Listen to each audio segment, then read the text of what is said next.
Bueno, vamos entonces ahora a hablar para terminar un poco de cerrar la teoría, en esta segunda parte de la clase, vamos a hablar de algunos conceptos de lo que se llama teoría de la predicción. Así que justamente yo les dije, uno de los objetivos de estudiar series de tiempo va a ser poder hacer predicción basándome en el pasado, hacer predecir el futuro. Suena como un poco oráculo, pero está ahí, todo esto en términos estadísticos. Y para eso, lo primero que vamos a mencionar es un concepto que hasta ahora un poco lo venimos esquivando, pero que es importante que en algún momento lo mencionemos, que es el concepto de esperanza condicional. ¿Sí? Que es un poco más complejo de lo que parece a simple vista, pero yo no voy a dar la definición completa de esperanza condicional, que en general es como la definición general es medio molesta de dar, y con la intuición y algunas propiedades vamos a estar más que bien para todo, nos podemos manejar más que bien. Si alguien después quiere bibliografía complementaria, me dice. Pero en principio tiene una intuición básica, que es que si uno conoce la distribución de una variable condicional a otra, ¿sí? Yo acá puse un ejemplo por poner cualquier cosa, pero digo, supongamos que x es un uniforme 0,1. Esto que ni sé si hace falta, pero no importa. Y supongamos que yo conozco la distribución de y condicional a valores de x. Condicional a que x toma un cierto valor x minúsculo. ¿Sí? Y que esa distribución es una exponencial de parámetro lambda igual x más 1. ¿Sí? Esto obviamente lo podría escribir en términos de una función de densidad condicional. ¿Sí? Pues se puede escribir la densidad condicional de y dado x igual a x chiquitita, que es una función de y tendría que escribir la densidad de un uniforme cuyo parámetro, una exponencial, cuyo parámetro sea x más 1. Si quieren lo hacemos para repasar, pero esto sería lambda, es decir, x más 1 por e a la menos lambda por i, para i mayor a 0 y 0 si no. ¿Sí? Es decir, tengo la densidad condicional, con lo cual a partir de ahí esto es una, digamos, i tiene esta distribución y yo puedo tomar la esperanza de esta distribución. ¿Sí? Yo puedo calcular la esperanza de distribución, que es lo que vamos a llamar esperanza de i, condicional a que x toma el valor x chiquitita. ¿Sí? Esto lo puedo hacer para cualquier valor de x. Lo puedo hacer para x igual a 1, para x igual a 0,5. Bueno, básicamente, obviamente para x valores entre 0 y 1 es cuando tiene sentido, que es donde la densidad no se anula. Para x igual a 0,3, para cualquier valor de x. Esa esperanza, de hecho, puedo calcular. Podría ser la integral, que sería la integral de esta función, la integral en i, desde menos infinito hasta más infinito, que en el fondo va a ser la integral de esta parte, pero ya sabemos lo que da la esperanza de una exponencial de parámetro lambda. Da 1 sobre lambda. O sea que esta cuenta va a dar 1 sobre x más 1. ¿Sí? Bueno, eso sería la densidad de i condicional a un valor de la variable, a que x toma determinado valor. ¿Sí? Pero lo que queremos definir es esto. La esperanza condicional de i dado x. ¿Sí? Que es un concepto que va a ser muy útil justamente para predecir. ¿Qué significa esto? Bueno, como la esperanza de i condicional a que x es igual a x chiquita es 1 sobre x más 1, la esperanza de i condicional a x es, parece una pavada, pero es 1 sobre x, pero tiene implicancias, es 1 sobre x más 1, pero en vez de x chiquita pongo la variable aleatoria de x. ¿Sí? Más en general, ¿cuál es la definición? Entre comillas, es una definición incompleta que estoy dando, pero ¿nos va a ser suficiente? Si llamo g de x a g de x chiquitita a la función, esto definido en donde tenga sentido, en el soporte de x o en el rango de x si x fuera discreta, pero llamo g de x chiquita a la función esperanza de i dado x igual a x chiquita, que sería esto que estoy acá, en este caso 1 sobre x más 1, la esperanza condicional, la esperanza de i condicional a x, es la variable aleatoria, ojo al piojo, no puedo creer que haya dicho eso, bueno, no importa, que vamos a anotar esperanza de i dado x, y cómo se define como g de la variable x. Es decir, a la variable x le aplico esta transformación. Acá que de transformación le apliqué 1 sobre x más 1. ¿Sí? Es decir, es simplemente empezar en la esperanza para cada valor de x, pero poniéndole a x la variable aleatoria. ¿Sí? Esa es la definición. Y el detalle es que esto que me queda es una variable aleatoria. ¿Sí? Fíjense que 1 sobre la variable aleatoria de x más 1 es una variable aleatoria.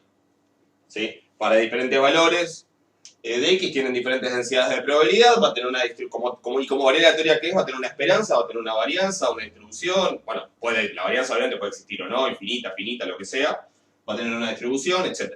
¿Sí?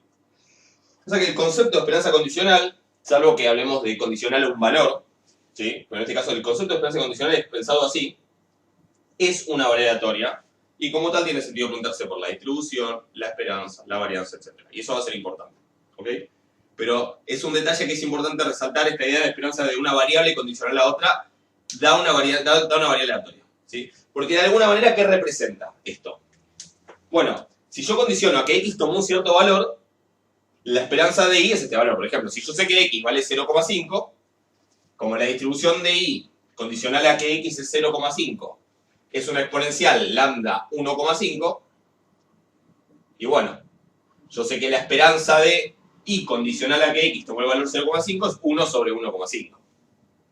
Ahora, si yo todavía no sé cuánto vale X, si todavía no la observé, si todavía la pienso como una variable aleatoria, lo que valga la esperanza de Y condicional al valor de X es aleatorio, porque es 1 sobre lo que valga X más 1, pero como lo que vale X todavía no ocurrió, todavía no se realizó, lo pienso como aleatorio, y bueno, lo que vale esa esperanza de Y condicional a lo que valga X, por ahora es aleatorio.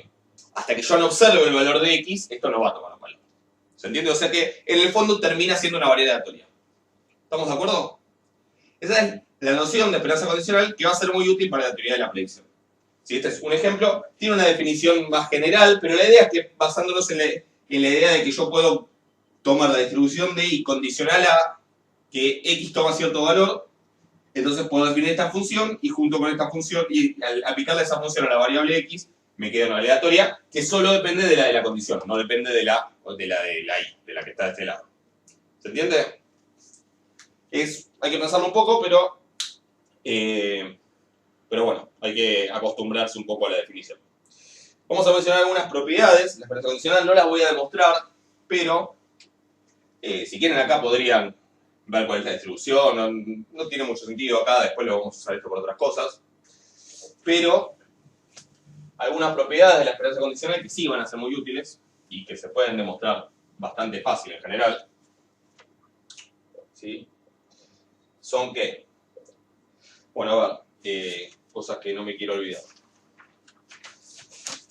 Primero, la esperanza condicional es lineal en la variable, la que tiene al principio, digamos, a la que le estaría tomando la esperanza, no en la condición. ¿Sí? Entonces, acá X y Z son variables aleatorias. ¿Qué más voy a usar? A y B son números reales. ¿Sí? Y H es una función. Una función. Acá hay una aclaración, cuando yo digo función que le aplico una variable aleatoria, hay un concepto que es el de función medible, que son las funciones que si se les aplica una variable aleatoria, me devuelve una variable aleatoria. Porque recuerden que no cualquier cosa es una variable aleatoria. Había como un tecnicismo ahí, que las preimágenes de las semirrectas tenían que dar eventos, una cosa que quedó ya en el pasado, que tampoco tiene por qué preocuparse, porque básicamente cualquier cosa que a ustedes se les ocurra como función va a ser una función medible, o sea, va a estar bien, ¿sí? Pero bueno, lo menciono ahora porque surgió, si quieren lo pongo acá. Función medible, pero las funciones continuas son medibles, las funciones con una cantidad finita de discontinuidades son medibles, prácticamente cualquier cosa que a ustedes se les ocurra que no sea una locura de rebuscado va a ser una función medible y va a funcionar. O sea, no es algo de lo que no tengamos que preocupar. ¿Cuáles son las propiedades de la esperanza condicional entonces en base a esto? Bueno, si tengo la esperanza de A por I más B por Z dado X, eso es igual a A por la esperanza de I dado X más B por la esperanza de Z dado X. Es decir, es lineal, o sea, saca fuera las constantes de la parte de la variable y no la que condiciona, y separa la suma. ¿Sí? Eso parecido a la esperanza no condicional, digamos. Otra propiedad es que si X e Y son independientes,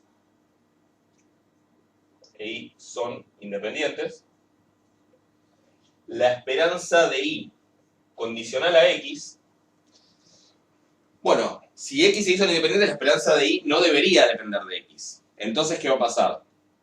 para cada x chiquitito que tome x, la esperanza de y, ¿cuánto va a ser si son independientes? La esperanza de y va a ser un número. ¿Cuál es el número? Bueno, la esperanza de y. El número que es la esperanza de y. Entonces, va a ser esta g de x va a ser una función constante que va a valer siempre mu. O sea, el mu de la distribución de y. O sea que la esperanza de y dado x es la esperanza de y. Yo sé que se mezclan las esperanzas, pero hay que acordarse que esto es un número y esto es una variable aleatoria. En general. En este caso es una variable aleatoria degenerada en un número que es la esperanza de y. Pero tiene sentido, si condiciono a x y x es independiente de y, la esperanza de y condicional a x es simplemente la esperanza de y. ¿Qué más? La esperanza de si tengo una función de x, ¿sí? Tengo una cierta h de x, y condiciono a x, bueno, lo que voy a tener es la esperanza de x, dado que x es x chiquitita, va a ser x. Pero la esperanza de h de x, dado que x es x chiquitita, va a ser x. Entonces básicamente me va a quedar esto mismo, me va a quedar h de x. ¿Sabes? Va a ser lo mismo. Entonces si x es igual a 5, esto va a dar h de 5. Si esto es igual a x igual a 3, esto va a dar h de 3. O sea que ahí me queda h de x. ¿Sí? O sea que eso creo que se entiende bastante. Porque tengo la esperanza de x cuadrado dado x, que me queda x cuadrado. Eso es lo que estoy tratando de decir. Y si me queda, esta es importante, porque hay que masticarla para entender de qué estamos hablando. Dijimos que la esperanza de y condicional a x es una variable aleatoria. Como variable aleatoria, ¿qué es? Tiene una esperanza. Puede tener una esperanza. Puede tener una varianza, tiene una distribución, etc. En particular, una de las cosas que me interesa es a esta variable aleatoria que me queda, que en nuestro ejemplo anterior sería 1 sobre x más 1, yo le podría calcular la esperanza. Si quieren, les dejo de tarea que hagan la esperanza. La podría hacer. Bueno, ahora lo pienso, porque a lo mejor lo podemos hacer. Si no lo hago, háganlo ustedes, ¿sí? A la variable aleatoria anterior, que es 1 sobre x más 1, donde x era un uniforme 0,1, le calculo la esperanza y que me queda una... Después pienso si hago el ejercicio. Me queda una cierta esperanza. Ahora, ¿cuánto es esa esperanza? Es la esperanza de y. ¿Sí? Es decir, es como si yo promedio para todos los posibles valores de x me termina quedando la esperanza de y. Es una propiedad que también es muy útil y es muy importante. ¿Sí? Para la esperanza condicional. Y la otra, que es casi una novedad, casi que hasta podría salir de acá, pero bueno, habría que escribirlo un cachito mejor. Si la variable aleatoria que tomo es constante, si está degenerada, por ejemplo, si hago la esperanza condicional de a dado x, es decir, donde a es como una variable aleatoria degenerada que toma con probabilidad 1 el valor a, obviamente es a. Si la esperanza de una constante es una constante. ¿Estamos de acuerdo? Esas serían como las propiedades más importantes. Después, si en algún momento pues, necesitamos alguna que me olvidé, lo vemos, pero esas serían como las propiedades más importantes de la esperanza condicional. ¿Ok?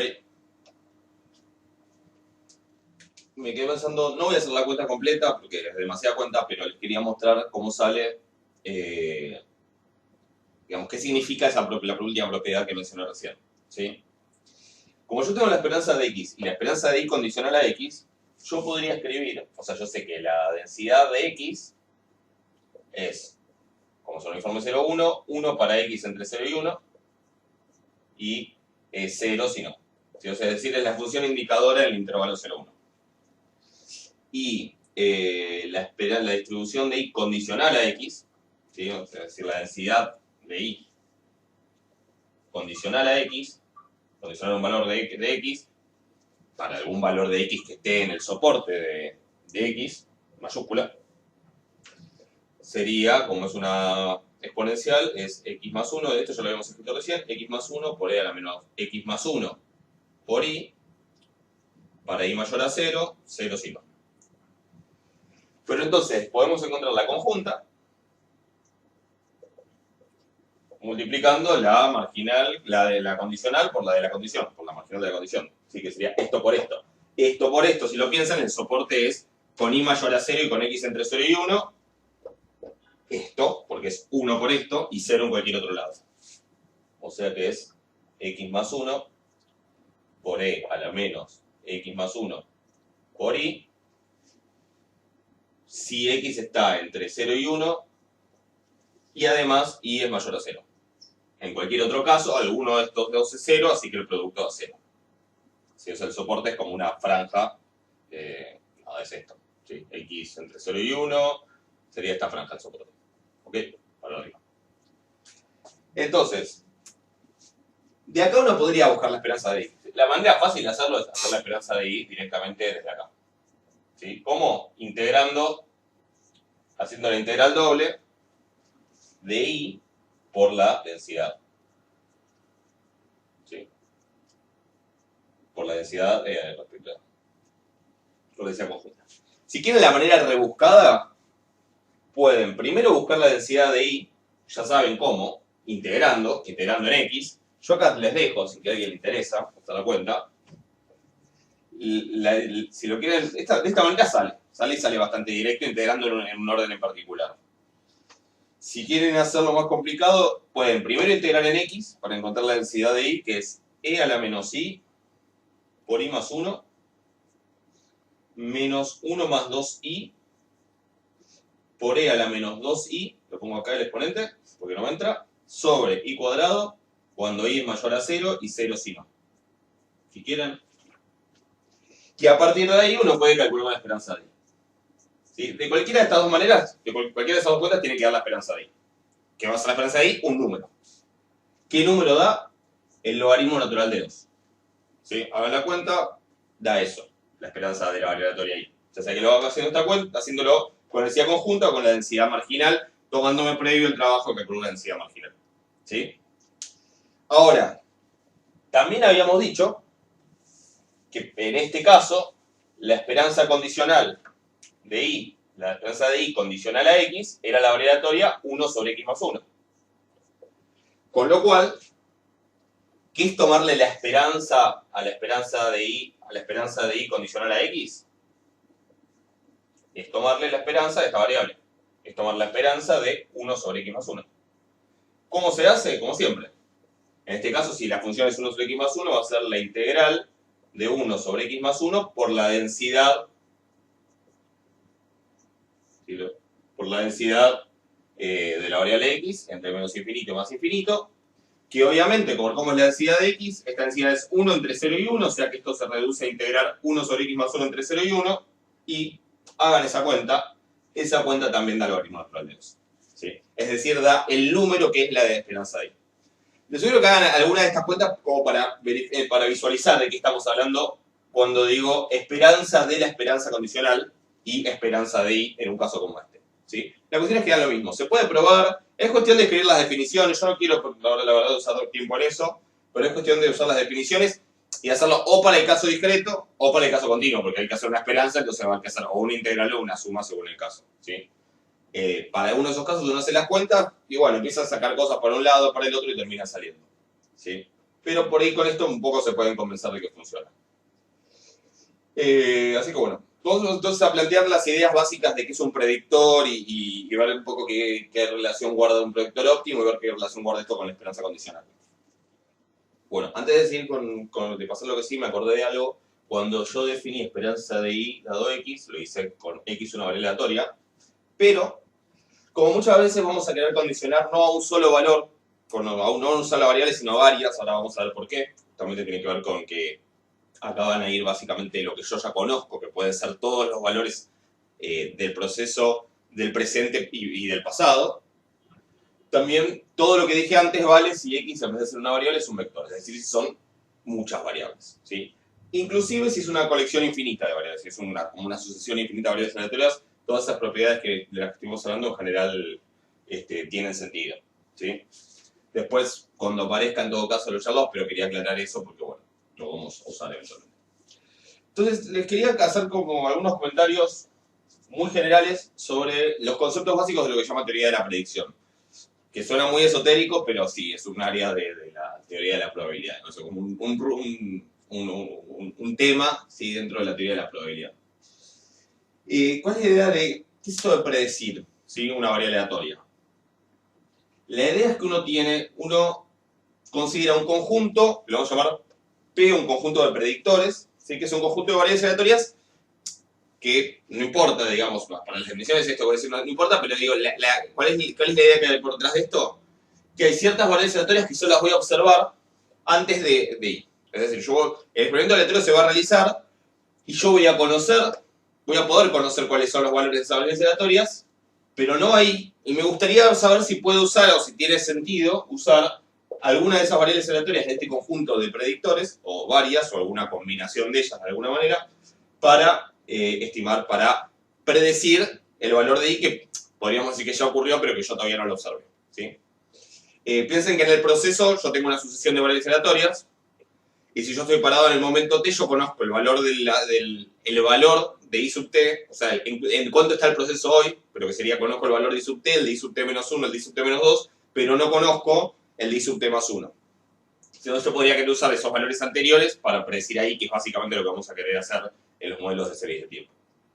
¿Ok? Entonces, básicamente lo que vamos a... este P es un conjunto de variables aleatorias con estructura de espacio vectorial. Eso es una aclaración medio técnica, pero básicamente quiere decir que si hay dos cosas que están acá adentro, dos variables aleatorias que están ahí, la suma también está ahí, y que si a una la multiplico por una constante, esa también está ahí. Es la estructura de espacio vectorial aplicado a algo que acá no son vectores en el sentido de siempre, sino que son simplemente variables aleatorias. ¿Ok? Pero es la misma idea. Si Z está acá adentro y W está acá adentro, Z más W está acá adentro y 5 por W está ahí adentro. Un predictor para I, ¿sí? es otra variable aleatoria, I sombrero, que pertenece a P. ¿Sí? Y lo que vamos a definir para medir qué tan buena es esa variable aleatoria prediciendo ahí es cuál es el error cuadrático medio de I sombrero. ¿Sí? ¿Cuál es? Que simplemente es muy parecido al error cuadrático medio que definimos para estimar un parámetro, para un estimador, ¿sí? Respecto a un parámetro, con la diferencia de que acá en vez de tener un parámetro y una estimación y un estimador, que es una variable aleatoria y una variable no aleatoria, una constante, digamos, acá las dos son variables aleatorias. ¿Sí? Y se toma la esperanza de la diferencia al cuadrado, es medio lo de siempre, nada extraño. Se podría definir el error absoluto medio, que es con módulo en vez de con el cuadrado, y existen obviamente otras opciones, pero vamos a tomar esa, que es la más clásica. Y en términos del error cuadrático medio, vamos a decir que un predictor es óptimo para estimar ahí, entre los posibles predictores, que son los de P, si solo si, bueno, tiene su error cuadrático medio es menor o igual que el de cualquier otro predictor de P. ¿Sí? Eso es como decir, es el de menor error cuadrático medio, eso es un predictor óptimo si es que existe esa cosa dentro de P. ¿Sí? Yo no voy a hacer todo el desarrollo, se pueden probar condiciones que me permiten analizar si un predictor es óptimo o no es óptimo. Después en algún momento hace falta lo vamos a ir viendo. Pero me gustaría contar algunos ejemplos, ¿sí? De predictores óptimos. A ver si no estoy olvidando nada importante. Ok. El predictor óptimo obviamente depende de cuál sea el conjunto de predictores que estoy considerando. ¿Sí? Por ejemplo, si mi conjunto de predictores son las variables aleatorias constantes, es decir, son los A pertenecientes a R, es decir, variables aleatorias degeneradas en una constante, es decir, mis opciones para predecir ahí cuáles son, asignarle un número.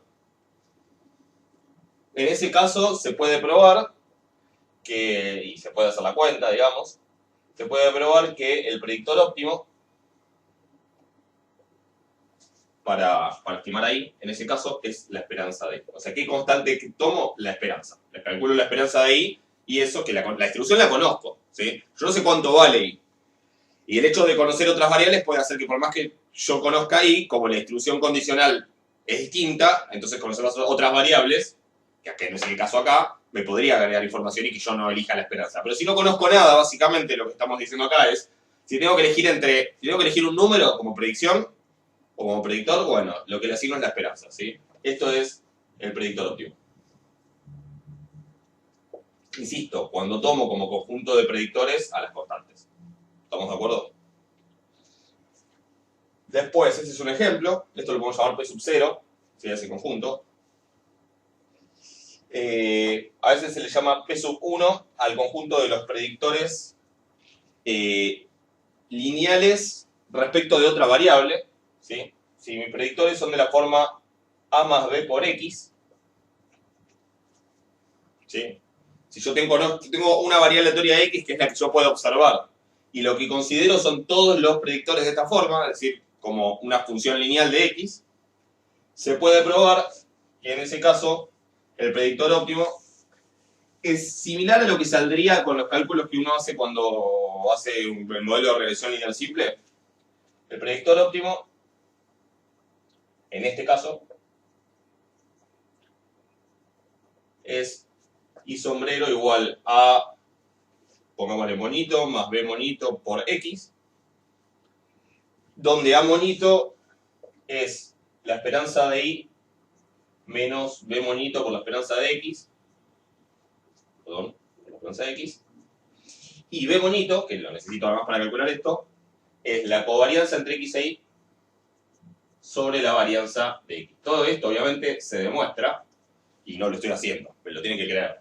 Pero fíjense que en ese caso me queda como que el predictor óptimo es escribir como una función lineal, o sea, de todas las funciones lineales, elegir para ver los valores análogos a lo que saldría en un modelo de regresión con datos. Acá es con distribuciones de probabilidad. Esto es la covarianza como parámetro de una distribución conjunta de probabilidad. Cuando uno hace un modelo de regresión lineal, lo que me queda es la covarianza muestral y la varianza muestral a la hora de estimar la pendiente de la recta de regresión. Pero fíjense que hay una analogía, porque básicamente los cálculos que se realizan para minimizar acá el error cuadrático medio, que es lo que estamos buscando con un predictor óptimo, es precisamente, son análogos. O sea que básicamente terminan lo mismo. Pero bueno, estos son como conjuntos medio limitados. Y lo que uno podría pensar es, ¿qué pasa si lo que yo conozco es, digamos, como la idea como más general, es qué pasa si lo que yo conozco son ciertas variables, cierto vector de variables, podríamos decir, ¿sí? O sea, como idea, conozco un vector. Esto que podría ser, por ejemplo, que conozco IT, IT-1, IT-2 en el conjunto, conozco los valores desde cierto periodo hasta cierto periodo. ¿Sí? Esto es un vector, entonces, conozco esto, digamos. Y que si quiero pensar en algo muy general, ¿sí? Esto podemos llamarlo P no lineal, como para ir como mucho más allá. Si quiero pensar en algo mucho más general, como posibles predictores basados en esas variables, puedo pensar en todas las funciones posibles de esos vectores, de esas cosas, o sea, funciones de tantas variables como cosas tenga acá adentro, y básicamente donde G es medible, que es ese detalle técnico que les dije que no prestan atención, es cualquier cosa. Es decir, si yo conozco x0 hasta x10, básicamente, ¿qué cosas hay acá? La suma de estas variables, cada una de esas variables, x10 al cuadrado más x5 a la cuarta, qué sé yo, cualquier cosa que yo me arme, cualquier función que me arme con esos valores, es algo que está acá. Es muy fácil ver que es tan genérica la definición que esto es un espacio vectorial, ¿sí? O sea, si armo cualquier cosa y otra cualquier cosa y la sumo, me da alguna cualquier cosa, básicamente, o sea que esto funciona. Y esto parece muy caótico, y uno podría pensar si es posible encontrar cuál es el predictor lineal, el predictor óptimo, en este caso, ¿sí? Podemos llamarlo el predictor, este se llama el predictor lineal a veces, acá sería el predictor no lineal. Si es posible encontrar un predictor óptimo, elegido ahí entre algo tan amplio, el predictor óptimo, y resulta que sí, y se puede probar, y de vuelta, todo esto se prueba, y no lo estoy haciendo, pero es para que tengan una idea de que todo esto existe. El predictor óptimo en este caso es simplemente, como todas estas funciones están basadas en esta x, lo puedo definir y es esto. Es la esperanza de la y, que es la variable que yo quiero predecir, condicional a ese vector de valores conocidos. Conocidos, que yo voy a observar antes que y, ¿sí? En principio lo estamos pensando todavía como algo que no ocurrió, pero que cuando ocurra yo lo voy a observar, y aunque no voy a conocer y, voy a poder usarlo para hacer una observación, una predicción buena. La esperanza condicional de y condicional a x es el predictor óptimo en el caso no lineal. ¿Sí? Y cuando nosotros querramos hacer una predicción y tengamos ciertos modelos, lo que vamos a hacer es decir, bueno, para encontrar la predicción voy a calcular la esperanza condicional. Y vamos a ver qué pasa. ¿Sí? Les voy a mostrar un ejemplo muy simple y ya pasamos a algo más. El ejemplo que vamos a ver es el siguiente. Por ahí me estoy adelantando un poco porque todavía no definí los diferentes tipos de modelos, pero es para que vean que no sea tan en el aire todo esto que estoy diciendo. Supongamos que, de vuelta, supongo como predictores todas las posibles funciones de este vector y que el vector es el vector x1 hasta xt mayúscula, donde t mayúscula de alguna manera lo que está representando. Acá este t mayúscula no es el conjunto de posibles índices que definimos al principio del curso. Acá t mayúscula es el valor que suele usar para representar como el presente. Como el hoy es esto. Entonces yo que conozco todos los valores que toma el proceso en el pasado y hoy. Y no sé los que tomó en el futuro, por decirlo de alguna manera. Es como que el transcurso de la historia es la realización del espacio muestral, pero bueno, yo estoy parado en el presente y todavía no vi lo que viene, ¿sí? Pero va a ocurrir y está relacionado con lo demás. Y, perdón, acá yo le había cambiado el nombre, esto es X y esto es X, ¿sí? Y lo que voy a suponer es que las variables del proceso están relacionadas de esta manera, por esta expresión, x que se parece a cosas que ya vimos, xt es 2 más 5xt menos 1 más c sub t menos 0,5t menos 1, donde los c sub t son lo que llaman innovaciones, ¿sí? Son otro proceso de variables independientes, todas con la misma distribución, que para hacerla fácil le puse una normal 0,1, pero podría ser diferente. Y básicamente, bueno, son independientes y son todos independientes así, y son independientes de los valores ya ocurridos del proceso, es decir, de xs para los s menores a t. ¿Sí? O sea, E sub 5 no depende ni de I sub 4, no, es independiente de I sub 4, I sub 3, I sub 2, I sub 1, etc. Y también de todos los otros E. Si yo tengo algún motivo por el que sé que los valores del proceso se generan de esta manera, ¿sí? Esto después va a tener un nombre, esto va a ser un proceso ARMA 1.1, y después veremos cuál es la metodología para llegar a la conclusión de que yo puedo suponer que la serie de datos que tengo la generó un proceso de esta forma.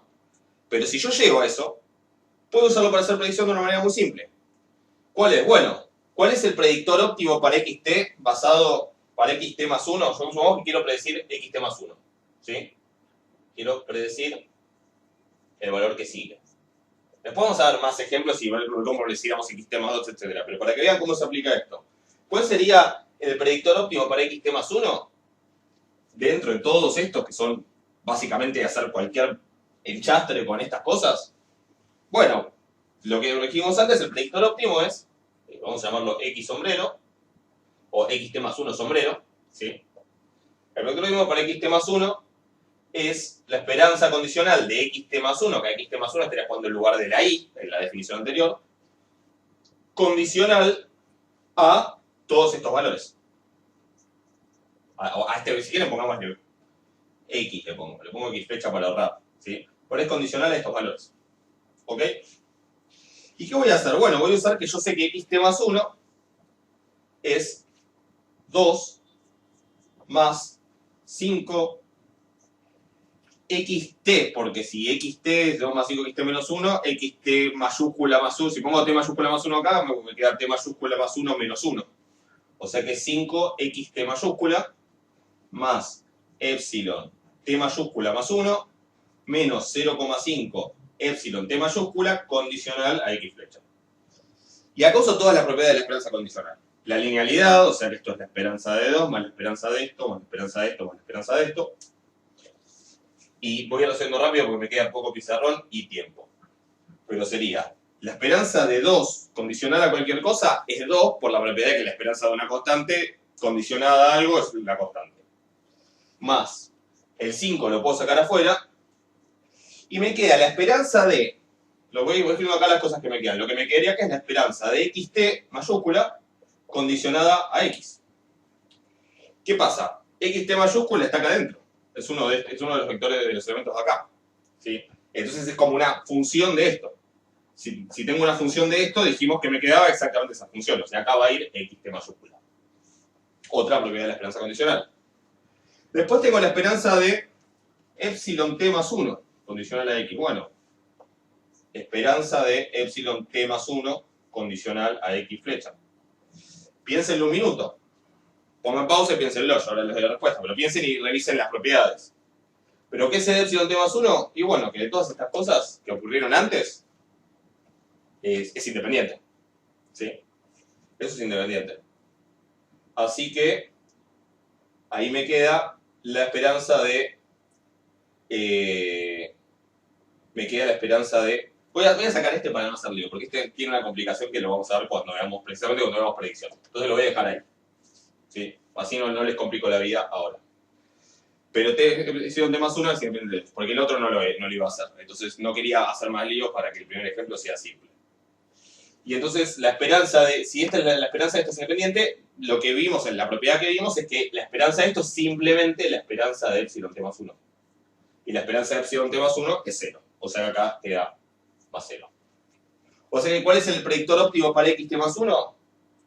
2 más 5xt. O sea, 2 más 5 por el último. Con el último me alcanza. Tiene sentido que con el último me alcance. ¿Por qué? Porque es un proceso de Markov en este caso. ¿Sí? Pero bueno, si tuviera más términos, no alcanzaría y tendría que usar otros. Después vamos a usar ejemplos más complicados porque parecen detalles. Pero esto como me dan un ejemplo de que una vez que yo me di cuenta que mi proceso viene generado por algo así, o que puedo hacer de cuenta que, entonces acá tengo una receta de cómo predecir los valores futuros. Uno de los valores futuros. Después esto lo vamos a ver más en general. Pero esta sería la manera, entonces, de encontrar un predictor. ¿Estamos de acuerdo? Fíjense un detalle. Voy a definir dos cositas más, porque esto lo voy a necesitar para lo que sigue, que ya creo que por cómo vamos, sí, tenemos para un rato más, pero no mucho. Voy a definir lo que se llama el error de predicción. ¿Sí? El error de predicción. No voy a ponerme ahora a complicarla con la notación. El error de predicción de xt con este predictor se podría poner, pero no lo quiero complicar. El error de predicción, por ahora le voy a llamar a secas E, después veremos exactamente cuál es la notación para aclarar bien todos los detalles, pero el error de predecir xt más 1 con esto es la diferencia, es simplemente xt más 1 menos la predicción. Es la diferencia entre el verdadero valor que toma xt más 1 y la predicción. Entonces, si yo resto xt más 1, que es 2 más 5xt más 1, bueno, 2 más 5xt, porque acá pongo t mayúscula más 1, más epsilon t más 1, le resto el predictor, que es 2 más 5xt, ¿qué me queda? 2 menos 2, 0, 5xt menos 5xt, 0, me queda solamente epsilon t más 1. Y ese es el error de predicción. ¿Sí? ¿Tengo un error de predicción? Sí, aleatorio, porque básicamente va a depender de cuánto valga esto, lo que yo me equivoque en la predicción. ¿Ok? La varianza del error de predicción es la varianza de esto. La varianza de esto en este caso sería 1. ¿Sí? Después va a ser un dato importante la varianza del error de predicción. Y el detalle es que si mi serie fuera esta, ¿qué pasa? ¿Qué cambiaría si mi serie fuera así? xt igual 2 más 5, xt menos 1. Donde, por ejemplo, donde x0 sigue una distribución, qué sé yo, normal, lo que sea, ¿sí? Normal estándar, lo que fuera. Es decir, las x son variables aleatorias. ¿Sí? Las x del proceso van a ser variables aleatorias. Pero fíjense que es un proceso raro, porque x0 es aleatoria. Por lo tanto, x1, que es 2 más 5x0, también es aleatoria. Y x2, que es 2 más 5 por x1, también es aleatoria. Pero es como que lo que ocurre al principio automáticamente determina todo el futuro del proceso. ¿Sí? Si se fijan en ese caso, ¿en qué cambian las cuentas? Bueno, esto no va a estar, pero esto queda igual, y esto no va a estar. O sea que el error de predicción va a ser 0. ¿Sí? Un proceso que se puede... Entonces es un proceso que se predice perfectamente. ¿Sí? Yo cuento las predicciones que hagan un proceso así, que en general no pasa, ¿sí? Pero yo tuviera un proceso así, esa predicción es perfecta. Una serie así, donde básicamente el pasado determina exactamente el futuro, se llama un proceso determinístico o una serie determinística. ¿Sí? Esto lo defino ahora, si ya queda. Un proceso determinístico. ¿Sí?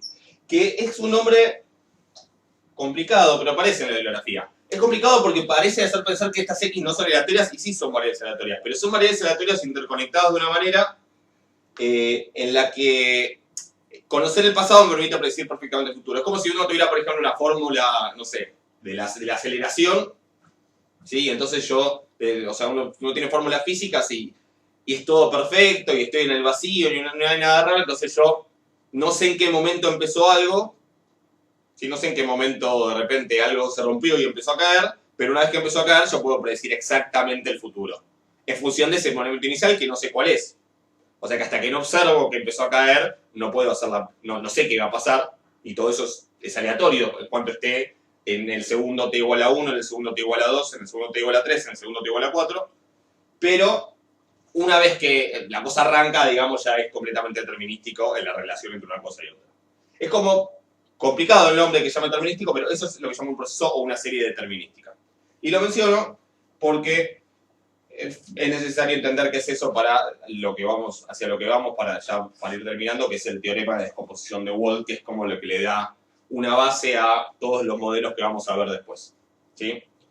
Antes de eso voy a definir una cosa más que necesitamos, que tiene que ver justamente con esos epsilon t, que serían como todo lo contrario a un proceso determinístico.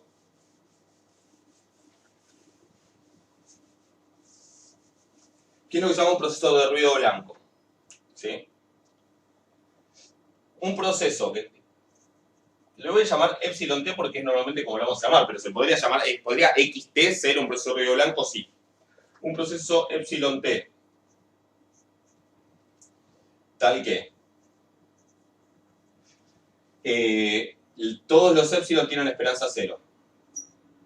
Tal es que la varianza de todos tienen la misma varianza, que vamos a llamar sigma cuadrado epsilon, y tal es que las covarianzas entre dos diferentes son cero, o sea, son incorrelacionados, 0 para t distinto de s, se llama ruido blanco.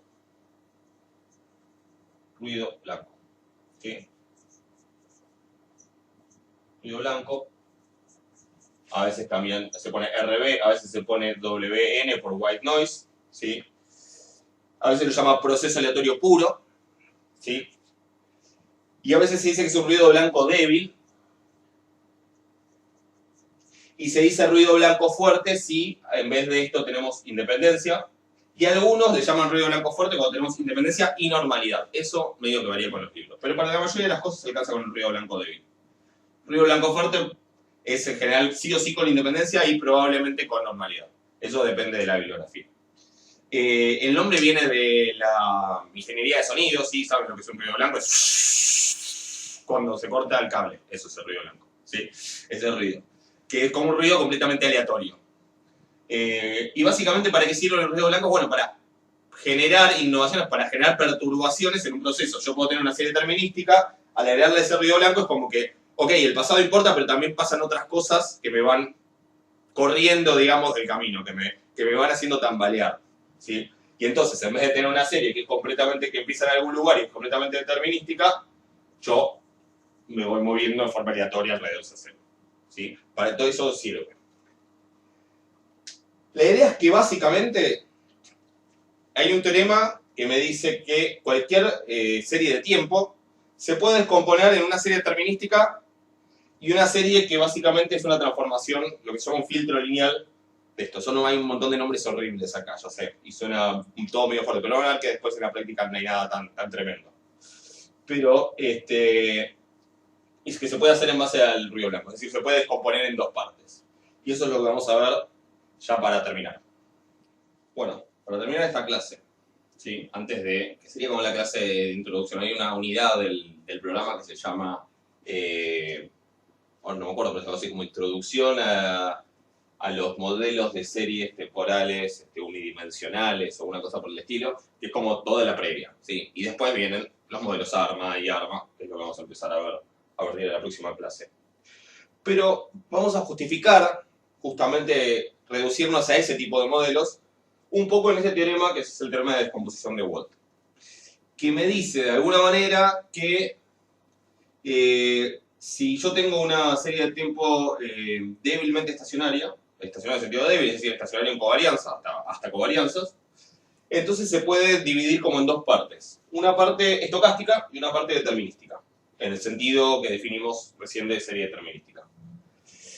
¿Y qué me dice el teorema de descomposición de Wall, bueno, que lo puedo escribir de esta manera. Después, o sea, que si tengo una serie de tiempo estacionario de sentido débil, existen un proceso de ruido blanco, una sucesión de números reales, que lo convencional es al primero fijarlo en 1 para que sean únicos. Además, estos dos son únicos. Esto también. Eso también hay cierta unicidad. Pero bueno, se fija el primero como 1. Y una serie determinística, tal es que lo puedo escribir como la suma de la serie determinística, a xt, a mi serie de tiempo, la serie determinística, y esta serie estocástica, que es una combinación lineal infinita en realidad de estos epsilon t, ¿sí? Con una particularidad que es, primero que los términos, los epsilon y los eta son incorrelacionados, ¿sí? Recuerden que tiene sentido hablar de covarianza acá porque esto son variables aleatorias, ¿sí? La serie es determinística en el sentido que se puede predecir perfectamente a partir del pasado, pero son variables aleatorias, o sea que tiene sentido hablar de covarianza. O sea que el ruido blanco y la serie determinística son incorrelacionadas y la suma de estas cosas al cuadrado hasta infinito es una serie convergente, lo que se llama una serie cuadrado sumable, ¿sí? Y básicamente esa es la descomposición en la cual vamos a fundamentar un poco por qué vamos a usar determinados procesos, ¿sí? Para modelizar nuestras series de tiempo estacionarias en sentido débil. Y acá una aclaración que ya la voy a hacer varias veces después, pero voy a empezar a hablar porque es de lo que se viene ahora. Cuando nosotros tengamos una serie de datos, ¿sí? Una serie de tiempo pensada como serie de datos, decir que esto es estacionario en sentido débil es un abuso del lenguaje, ¿sí? Porque en realidad esos datos fueron generados, en teoría, suponemos, a partir de un proceso, ¿sí? Y la apariencia de esa serie es la que nos hace pensar que podemos suponer que el proceso que lo generó es estacionario en sentido débil. Pero es todo, obviamente, una inferencia que vamos a estar haciendo, ¿sí? Muchas veces vamos a decir una serie estacionaria. Y cuando hablemos de serie estacionaria, que vamos a estar hablando ahí de una cosa así. Con ciertas características que ya vamos a ir charlando. Esos números, esos valores que al graficarlos tengan esa apariencia y ciertas características que ya vamos a ir charlando, van a ser los que me van a decir, bueno, en este caso yo puedo asumir que esto viene generado por una serie, por un proceso estacionario, en sentido débil, y entonces vamos a suponer que esta descomposición es válida y existe, y eso va a hacer que uno diga, bueno, y si existe, entonces va a ser, lo podemos representar mediante alguno de estos procesos, esta familia de procesos que son los procesos ARMA, que son estos procesos lineales estacionarios. Que vamos a empezar a ver la próxima clase. Así que por ahora es como para tener un pantallazo general de todos estos conceptos que vamos a ir aplicando en las próximas clases. Y bueno, nos vamos hablando, espero que estén bien y hasta la próxima.